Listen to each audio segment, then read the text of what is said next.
am very excited to finally be doing this video. I had been putting it off for a while, but we're here. We're ready. So welcome to Coffee and Hot Tea with Chrissy.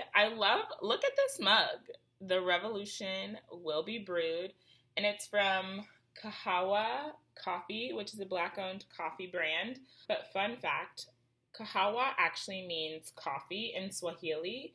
And this brand is a third-generation Kenyan coffee farmer who also empowers women in the coffee farming community. And so wanted to give them a shout out and very excited to be chatting with you all today and to bring this little series back. Hopefully we can keep it going. Let me know down below if y'all like these videos, what you want to see next, and I will try to make that happen. You can probably tell by the title of the video and by my sweatshirt what I'm going to be talking about today, but I'm so excited to share that I am attending Harvard Business School in the fall of 2022. I'm very excited about this, and I wanted to talk a little bit about my application process and my decision process and how we got here. So stay tuned. So where this all kind of started, as some of you know, I attended North Carolina A&T State University, where I studied journalism and mass communications with a concentration in public relations. I then went on upon graduation to work at Google as a part of their Associate Product Marketing Manager rotation program. And I was on the YouTube ads marketing content team, and I also did what we call a bungee, or a 6-month rotation on the Google for Startups team. So there were a few things that sparked my interest in business school initially. During the summer after my sophomore year of college, I did this program called the Stanford Future Leaders Program.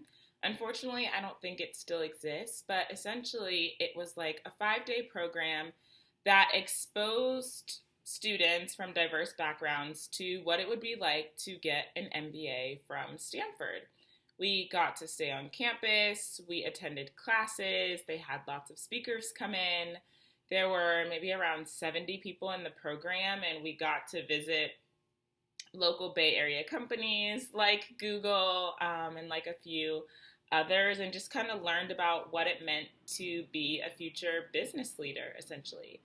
And so I did this program, and I loved it. I made so many friends, and it was just really incredible to be on campus and be in the classes. And I thought, wow, this is something I would want to do. And then the summer of my junior year, so summer after junior year, while I was interning at Google, I attended the Harvard Summer Adventure in Management program, also called SVMP.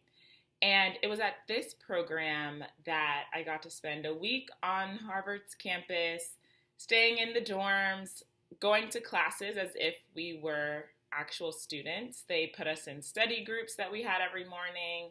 So I was the leader of my study group, and, from 8 to 3, 4 o'clock, we were in classes and discussing various cases, going to lunch in the dining hall, getting to meet new people, and it was an incredible program. I made some lifelong friends, and it was there that I learned about what's called the 2+2 program,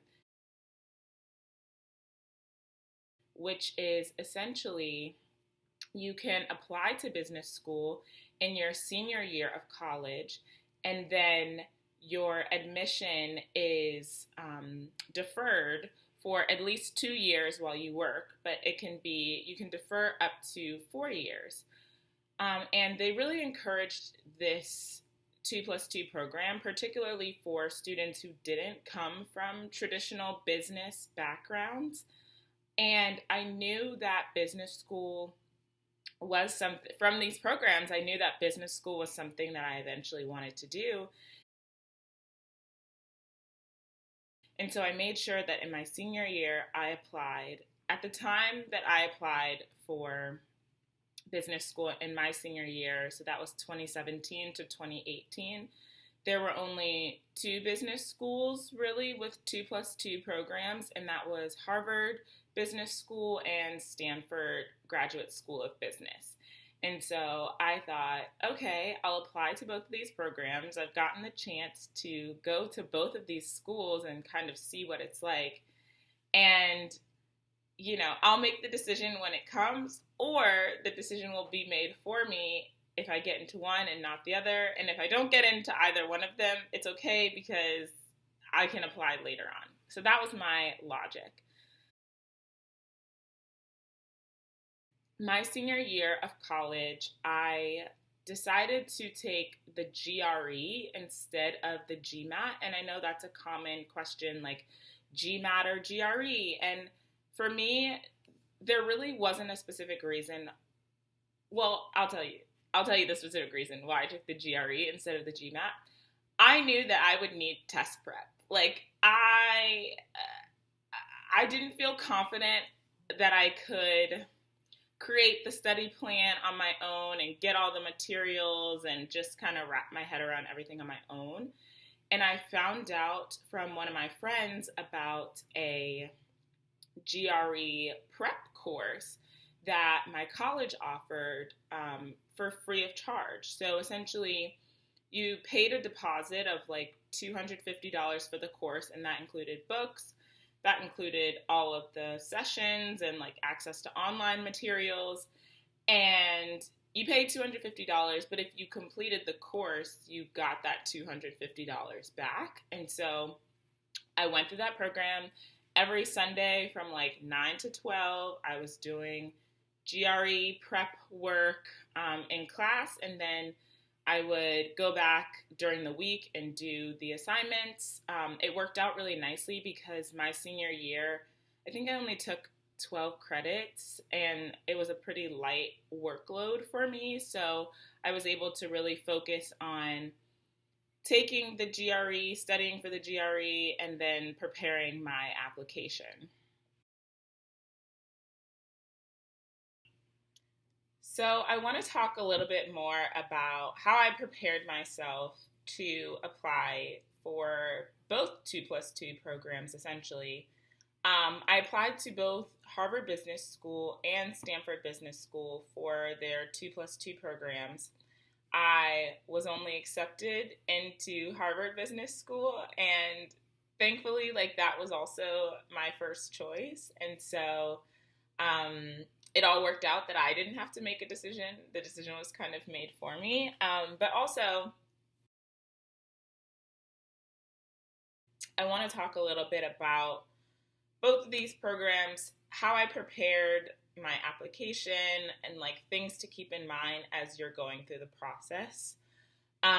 So after having done both of the programs, I was able to connect with some alum from both of the schools and just kind of chatted with them a little bit more about like their experience, what the application process was like for them, and kind of what the school really valued and looked for, and kind of just more insight into how their experience led to where they are today.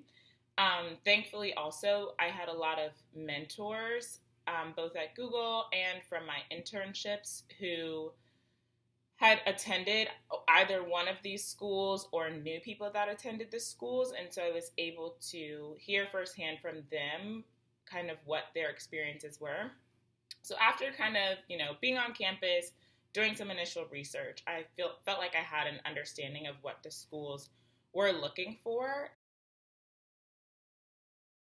The essay question is very open-ended, right? Of course, you submit all the other things, your grades, your transcripts, ideally you have good grades and, can speak to jobs that you've had, or like things that you've worked on, internship experiences that you've had, if you've had those. But going back to the essays, the essay questions are very open-ended. And so, like, I think the one for Harvard was like tell us something about you that like you wouldn't know from your application, that we wouldn't know from like your other materials in your application or something. And then the Stanford essay question was around what matters most to you and why. And so initially I was working on two different essay responses for both of the prompts. And my one for Stanford was all around like racial justice and making sure that Black people have a voice in media and are represented in media and in spaces and are treated fairly. And I talked a little bit about an experience that I had in high school, actually, which led to kind of my major and then also kind of some of the things that I was involved in college. But essentially, in high school, this was around the time of the death of Trayvon Martin. And I worked for the school newspaper at the time. I was an editor for the newspaper. And I was furious. Like, Trayvon Martin was my same age, walking home to his parents' house, like, from, was followed, was, like, purposefully attacked and shot. And it just was a lot. And I felt like, I still feel like Black people are accused guilty before they are proven innocent. It's not innocent until proven guilty. It's almost like the other way around. Like, it's like they're guilty until they're proven innocent. And so I wrote an op-ed about this for the school paper.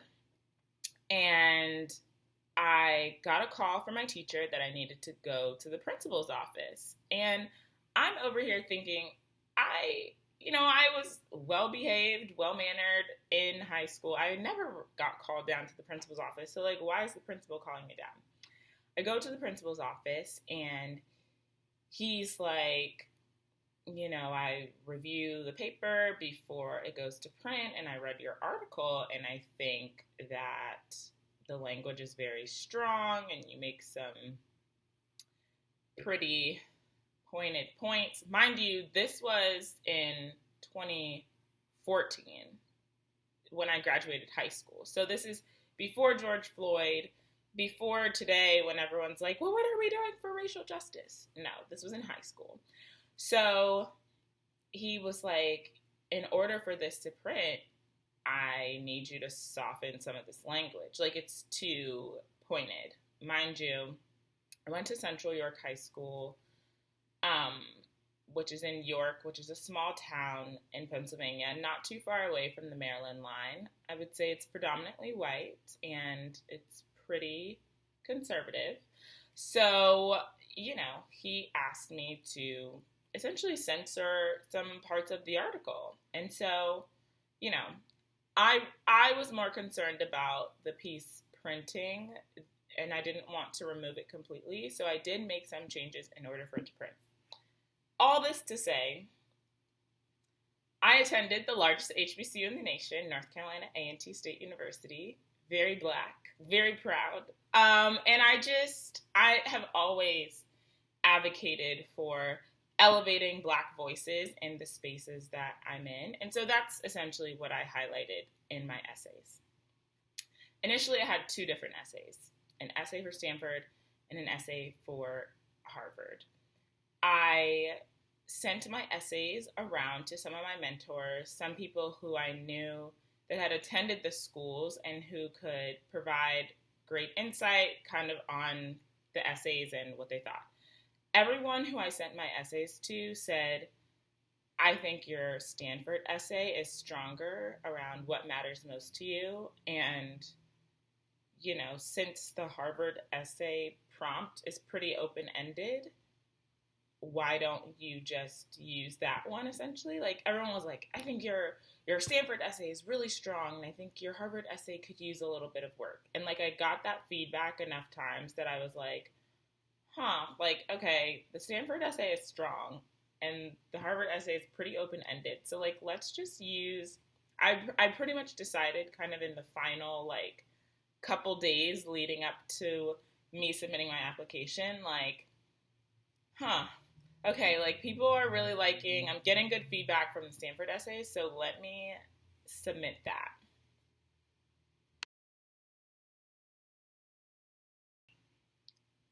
So I submitted the Stanford essay around what matters most to you and why for both applications. And I believe the applications were due around April. And so I submitted my applications a few days before the deadline because I didn't want to cut it too close. You know, I'm always a little nervous about submitting it like day of or like on the day because what if something happens? And so anyway, I did submit it a few days early. And, you know, and then it's like you wait, right? Like I think I waited maybe like a month or so, a month and a half, maybe almost 2 months before I heard anything back. And I found out that I had gotten an interview for Harvard. And at the time of my interview, they gave you the option to either interview in person. Mind you, this was 2018. So they gave you the option to either interview in person or to do a virtual interview. And at the time, I can't remember where exactly I was, but I know that I did my interview from a hotel room because I was traveling somewhere. And so, you know, in the hotel, I'm in this hotel room. I had brought my like business professional, my white shirt and my like black suit. And, you know, I prepared for my interview. Typically how I prepare for my interviews is kind of similar to this, actually. I record myself answering questions that I think will be asked, and then I watch it back and critique myself and, you know, sometimes practice questions with family and friends. But I found that actually watching myself being recorded is one of the most effective ways to critique and kind of to practice. So, you know, I practice my interview. I get into the interview, and it's two people. One person who is asking the questions and kind of engaging the most in the conversation, and one person who is observing and taking notes as I'm speaking. The interview was only about 30 to 45 minutes, and they asked me questions around, like, to elaborate things that were on my resume. For example, they asked me a question about my study abroad experience and what I learned from that experience and how I would take those learnings and bring them to the classroom. They also asked me about some of my different internship experiences and what I gained from those and what I saw myself doing in the future. Of course, they asked why I wanted to attend Harvard, and I talked a little bit about my experience at the Summer Venture and Management program and kind of what I wanted to do in the future. So I feel like what I want to do has evolved over time, and I'm sure even now, like what I say I want to do in the future now will continue to evolve, I'm sure. So at the time, you know, I knew I was going into tech, and so I knew that I wanted to be a marketing leader within the tech industry and advocate for diversity, essentially. That's what I saw for the future in terms of post-business school. And I feel fortunate that I've gotten to work in the tech industry already and like advocate for diverse voices in that space. And I can talk about that in another video, some of my experiences. But chatted about that. So had the interview. And then after the interview, within 24 hours, they ask you to send in an interview reflection. And in this reflection, it's typically one page. You talk about your interview experience, what you thought of the interview experience, and if there's anything that you wanted to add or say in the interview that they didn't ask you or that you didn't mention. And so you submit that afterwards, and then you wait again.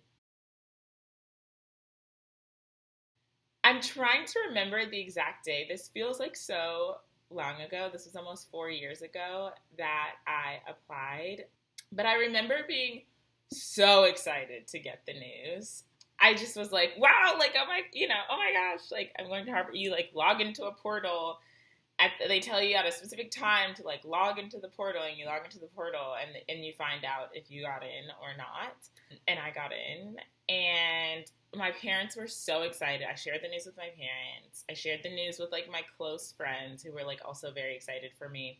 But I decided that I would hold off on kind of making broader announcements because honestly, it was so far away. Like, you know, if I told you now that, hey, like in 4 years, I'm going to be going to Harvard, like, you know, it just felt like felt far away at the time. And also, I didn't know if anything might change. Like, would I change my mind? Would I still want to go? If I told people, like, would they be asking me a bunch of questions? And then, like, what if I decided I didn't want to go later on? And then whatever. And I didn't want my job to know either at the time because I didn't want it to impact my, like, performance ratings or what people thought of me and the types of projects that they gave me. So as excited as I was about going to HBS, there were a few things that gave me pause about attending. One was COVID and what that would mean for my business school experience. Two, and the one I'm still a little like, oh my gosh, I can't believe how expensive it is. So just the cost of it all. And then the third one was kind of like, you know, what do I want to do in the future? You know, I worked at Google in marketing in a job that I really enjoyed, and I saw people come to Google from business school, like to get jobs in marketing, in tech. And so part of me was like, do I need to go back? Like, I'm already working essentially the dream job. Like, what will I truly gain from going back? And I really wrestled with these questions as the fourth year came up and I needed to make my decision about whether or not I was going to go. It's interesting. Before COVID, I would never really describe myself as an anxious person, but throughout the pandemic and all that time alone and these kind of big decisions coming up around what my life will look like, I got very anxious. I would talk to my therapist about my decision. You know, I would talk to my parents. I talked to mentors and to friends and so many people about this decision and all the different factors that were a part of it. And it would be like I would talk to one person and be like, okay, I'm so excited to go. And then I would talk to someone else and be like, okay, wait, this is a lot of money and like I'm doing all right. So like, do I really need to go? And it just was like that for probably a period of about 3 to 4 months before I finally made up my mind. A couple of things kind of solidified my decision to go. Thankfully, COVID and prayerfully, COVID I don't think it will disappear completely, but you know, we have a better handle on it and we are taking precautions. We have vaccines. I'm fully vaccinated, boosted. So that made me feel more comfortable. You know, I was like, I'll apply to scholarships. I'll apply for loans, financial aid. And I sat down with a financial advisor and we broke down like the cost of like how much it would cost in relation to like how much I would make likely in my lifetime. And it was, I think we figured it would be like 1% of my earnings. Like the cost of business school would be like 1% of my earnings in my lifetime. And I was like, oh, okay. Like when you look at it like that, like it'll be fine. And pretty much everyone I've talked to has never regretted going. Everyone like loved the experience, felt like they learned a lot, met incredible people, got amazing opportunities out of it. And so I was like, okay, well, no one regrets it. No one's regretting it. Even if they're still paying off the loans, like they still are glad that they made the decision that they did. And also, I am thinking about pivoting in my career. I did a rotation on the Google for Startups team, working on our Black Founders Fund, and just working with startups, learning more about like the tech and entrepreneurship ecosystem. I'm taking a course right now on venture capital and planning to do an internship at a VC firm this summer, which I can talk about a little bit more in another video. But yeah, pretty much I'm considering a career pivot to dive more into the VC and like startup ecosystem, and I feel like business school will be an incredible place to explore that interest, to get to try new things in an environment where I'm learning with other people. I have a whole community and resources and support to just kind of do those things. And a common reason that people go to business school is to pivot in their careers. And so I feel really good about my decision.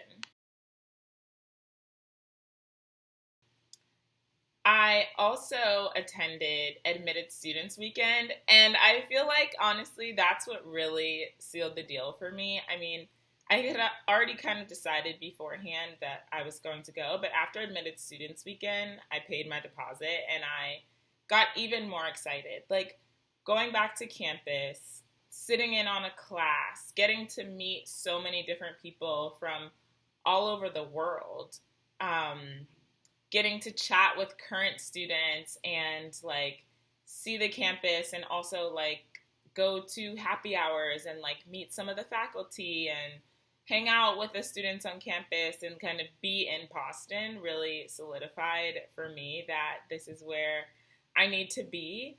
And I'm really excited about that. Like, I came back from Admitted Students Weekend like, okay, where do I pay my deposit? I'm going. I'm so excited. And that's really a testament to all of the amazing people that I met that weekend and all that they did to make that weekend really special for us as incoming students.